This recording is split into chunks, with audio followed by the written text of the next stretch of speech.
যদি কোনো ব্যক্তি দৈনিক 100 বার এই দোয়াটি পাঠ করে তাহলে সারা দিনে তার কাছে শয়তান আসতে পারবে না এবং তার আমলনামা থেকে 100টি গুনাহ মুছে ফেলা হবে এবং 100টি নেকি যোগ করা হবে এবং দিন শেষে আল্লাহর নিকট যেই তালিকা পেশ করা হয় কে কত আমল করেছে ওই তালিকায় আপনার নামটি সর্বপ্রথমে থাকবে। 100 বার এই দোয়াটি পাঠ করুন এবং অনেক অনেক দোয়ার এবং ফজিলতপূর্ণ আমলটি করে আপনার আমলনামাকে ভারী করে তুলুন।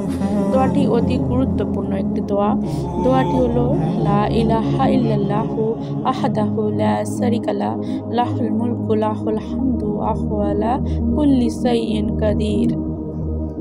এই দোয়াটি আমরা সকলে পড়ব এবং অনেক অনেক নেকি অর্জন করব ইনশাআল্লাহ। আল্লাহ আমাদের পড়ার তৌফিক দান করুক, আমিন।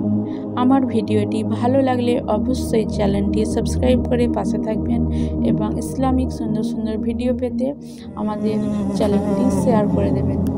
আসসালামু আলাইকুম। ততক্ষণের জন্য ভালো থাকবেন, সুস্থ থাকবেন। দেখা হচ্ছে নেক্সট ভিডিওতে।